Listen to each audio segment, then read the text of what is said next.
Welcome to the 4Q podcast. My name is Sheena Shui. I have a Bachelor of Psychology, Masters of Counselling, and Masters of Social Work. My aim is to normalise rather than pathologise life. And in this podcast, we talk all things therapy, women's mental health, leadership, and business. So if you're ready to learn some tips, tricks, and hear some amazing stories to really amplify your life and your business, let's get into it. Welcome again to the 4Q podcast.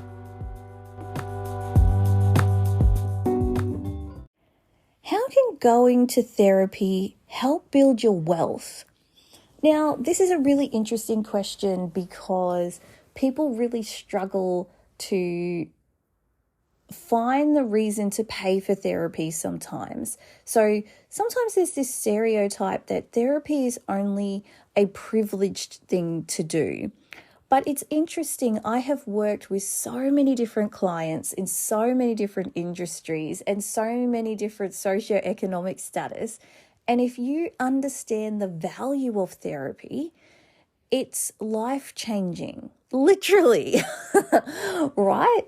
But people don't see that value sometimes. So, the tricky part for us is that as therapists, we're trying to articulate how this can change your life, but it's difficult because a lot of the time our governing boards don't like us to talk about the outcomes. There's a lot of sort of legal issues, which is why many of us have coaching as part of our business because, it's because that's not a health service. We're not restricted to talk about the tangibility of what are you going to get out of going to this. So it's interesting in that way. I know lots of people who will pay for, $100 a week for a PT or $50 a week for a PT or $50 for the gym and $50 for a PT and $50 for a naturopath and $50 for a float. And yet they can't seem to justify paying that for a therapist.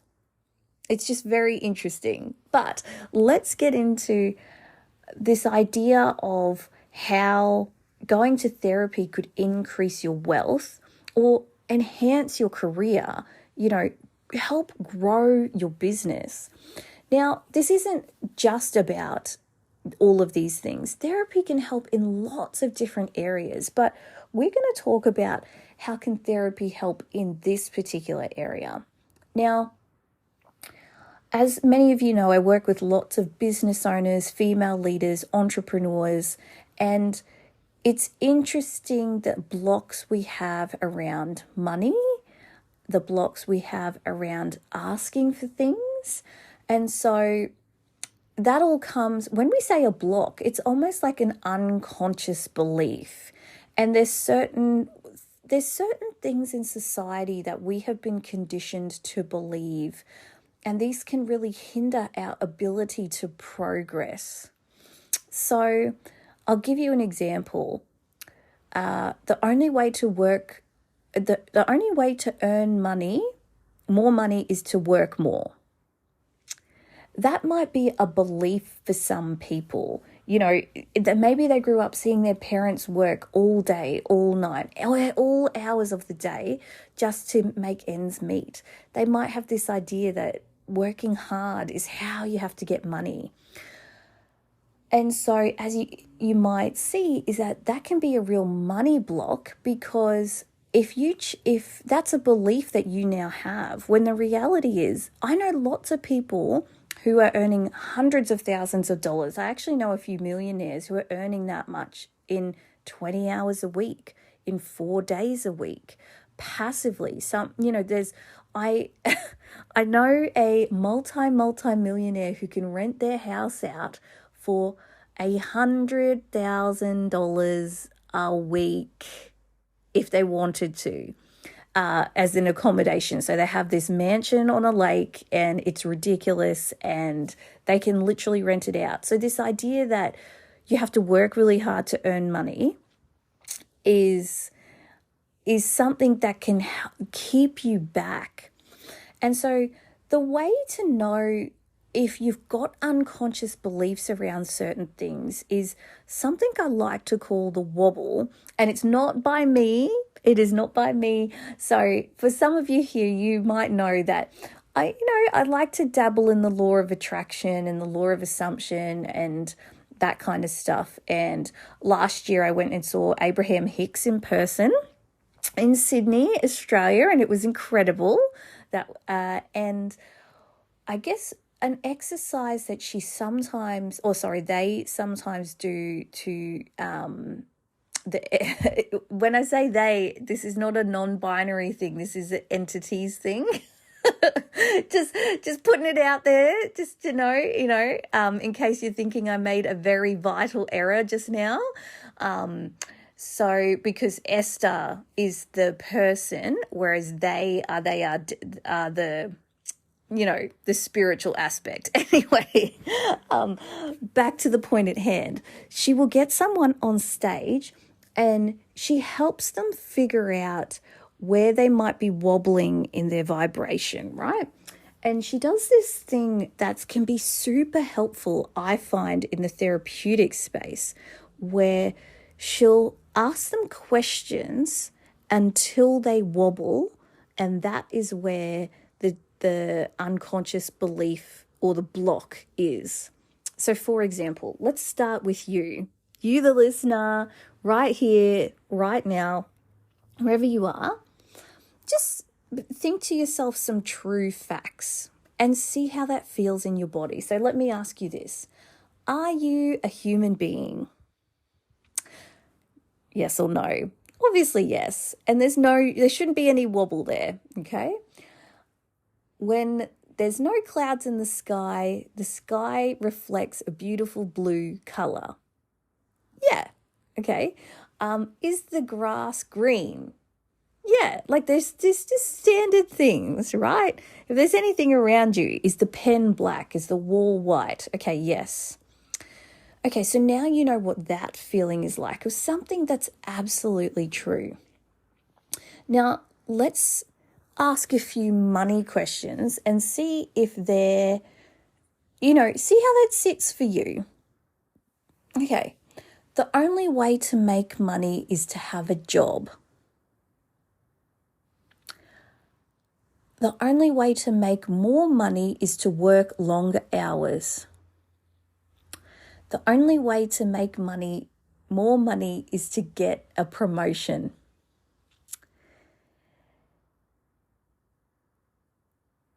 The only way to make more money is to own a business.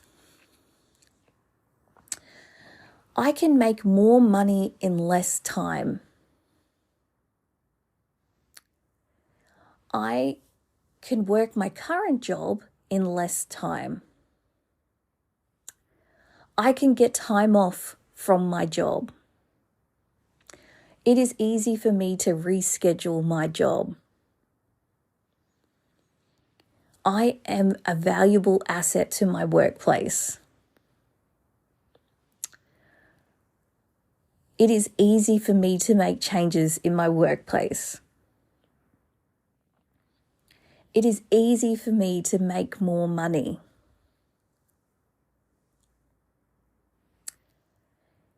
If I was asked to be seen or share my story as part of making money, could I do it? Do I have my voice heard? Do I feel seen and heard in my work? Do I get amazing results in my work? Okay, how did you go with some of those questions? Did some of them make you get an ick? like a lump in your throat? Did some of them seem so unfeasible? Because I want to give you a practical example of how this might come up, right? So I was working with a highly successful female. So she was pretty high up in a company, pretty close to the top, let's say. This company had, I think it was somewhere between 500 and 700 employees. Like, it was a billion-dollar company, you know, like it was a big deal, let's say. Like, you know, they're quite a big company worldwide, etc. And she had this idea, like, so she was working, you know, 45-hour weeks, and she had kids, and she was burning out, and it was a lot. And she basically came to me going, I just want to do all of this, and I need you to just take away the stress, even though I've got all of this on. And don't get me wrong, there are seasons where we can help with that, because there's some seasons unavoidably where we have to, you know, do that. Maybe it's a project at work where you're working, you know, 12-hour days, but it's a 6-week project. Or maybe it's just 6 days a week, but it's for 4 months while you're working on something, right? Film industry, that kind of thing. So this particular lady that I'm thinking of, and again, people give me their permissions to share their story, and often they give me permission to say their name, but I don't like doing that because it doesn't sit right with me. But the fact that they give me permission to share their story means the world. So if they're listening, or for anybody else listening who's happy for me to share their story, or I've shared their story, again, I appreciate it. Anyway, so she just had this idea that nothing could shift. Like, she was stuck in this awful rut. Like, she was just so run off her feet. And this was almost years at this point that she had been run off her feet. And I just challenged her, you know, have you ever asked if you could work less hours? And she said, oh, but I think my salary will be cut. And we said, well, you don't know that.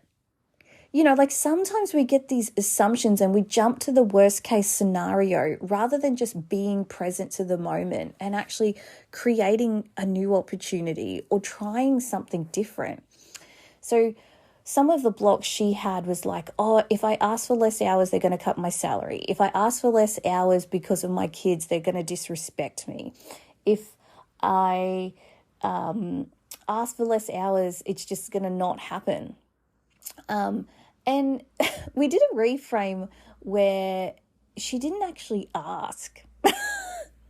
For one, we worked on her confidence for a while, don't get me wrong, but she had other examples in the companies of people just saying, this is what I'm doing from this point. So, you know, there were people who were going, I'm just going to work from home one Monday, Tuesday, Wednesday. And nobody batted an eye. There were people who were like, I finish work on a Friday at 12. And nobody batted an eye. But yet, even having those really clear examples in front of her, she still had blocks around this. So her thing we worked on, and I sat with her with it. And I get that this is very scary for 99% of people. But again, we were able to do this. She basically just stated that she's going to start earlier, but she's going to be finishing at this time. And that she wasn't going to work every second Friday. So she was having every second Friday off and finishing before school. So I think she was knocking off at something like 2:00 or like 2:30 or something. And literally was just knocking off at that time. She did have a few stipulations about, after this time, she's not going to answer emails or phone calls, that kind of thing. She said that she did have some ability to text up until 5, like just certain stipulations. She didn't ask, she just kind of sent an email out because, at the level that she was at, it was more of that kind of a thing. And she was freaking out about doing this, even though other people had, even though other men had, she was freaking out. And nothing happened except for the fact that she was able to work far less and get paid the same, because she was sort of saying that she was meeting all her KPIs anyway. And so a lot of the time, she was sort of wasting time actually being there. And she did feel that she had the capacity to do the same amount of work in less hours. And she was just doing it. Her salary didn't get cut. Nobody sort of needed her there. There was the occasional meeting that she had to attend outside of hours. But other than that, it worked. But if we had not worked on that together, she probably would have negotiated, look, I need less time. I'm happy to take a pay cut. rather than holding her ground, right? Another example I know of is that I knew someone who we were working together, like as in the therapy and coaching room, and they were, again, high up in corporate, but they had this business idea. And they didn't want to start it because they were like, I don't want to quit my job. I love this job. And I don't want to let people down, because she had a unconscious belief that if you start a business, you have to quit your job. She sort of never had been presented the idea that, well, is there things that you could do here and there outside of your job, or even maybe on your lunch break at work from your phone, like getting the ABN, you're starting to create some content, starting to do some market research, starting to pick a niche, really starting to build the branding. Can you start paying someone to create your website and your branding, get all the basics up and running, and then start creating your packages? How are you going to sell this? What is going to be the price point? All of that. Because I do some business coaching, I was able to help with some of that stuff. And it was a really interesting thing because she was able to do so much without quitting her job, and then slowly start to transition. Because the first belief was all or nothing, of like, I either have to be all in on this job or all in on my business. I can't do both slowly. That was the first block. The second block was I can earn more in less time. So we worked on that because, again, her thought was, if I do this business, it's going to be 40 hours, 50 hours, 60 hours a week. And we were able to actually, through some education, both some strategy as well as therapeutic methods, she was able to realize that she could actually earn the same amount in far less hours. So again, 20 hours a week. And that was a huge shift for her because there were a few things that needed to happen. Delegating tasks, outsourcing some things, and again, pricing herself a bit higher. There was just a few things that needed to happen. But again, she was able to make that happen through challenging some of her beliefs around work and money and time. So again, when she first started that business, she didn't have to work. There wasn't any jobs that she needed to do, but because she had everything done by, say, 1 or 2 o'clock, and when I say everything, I mean all the customer jobs that needed to be done. So there's always an email or some content that could be created, but all the service delivery was being handled. And it was a real struggle for her to go, I can knock off now, or I'm getting everything done so efficiently that it's okay for me to take the afternoon off or take a Wednesday off or go do this. So that was a huge shift too. So you can see how all of this plays into our money stuff and our money talks, because money realistically isn't the thing. Money is just the metric for freedom sometimes, because that's it, is that money is just paying for our lifestyle. And what do we want our lifestyle to look like? You can have a quote unquote $1 million lifestyle for $100,000, right? Is there a way you can live by the beach in a beautiful house, working from home anywhere in the world that doesn't cost millions of dollars? Absolutely. You just have to shift what that actually looks like, or how do you make that work, and that kind of thing. So all of this is stuff that therapists can help you with, coaches can help you with, business coaches can help you with.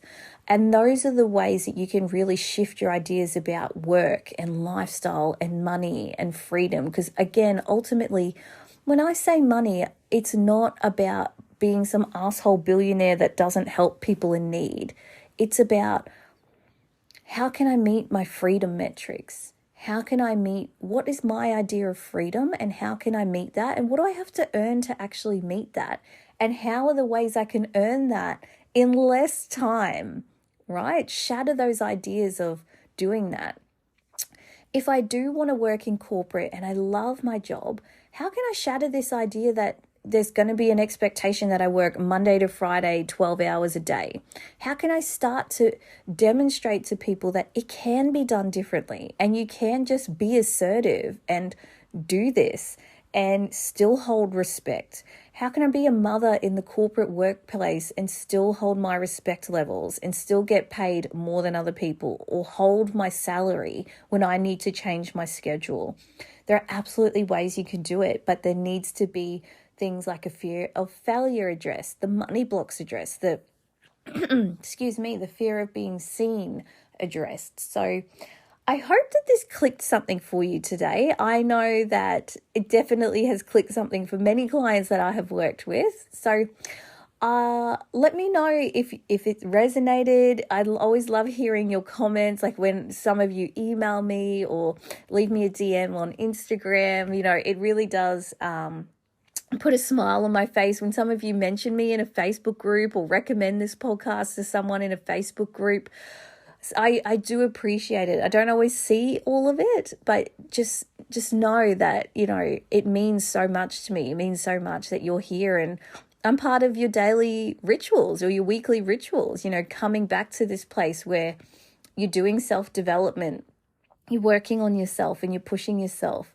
I don't ever take that for granted. So thank you, beautiful soul. I'm so, so happy that you're here. Let me know what you think of this episode, and I will see you next time on the 4Q podcast. Bye for now.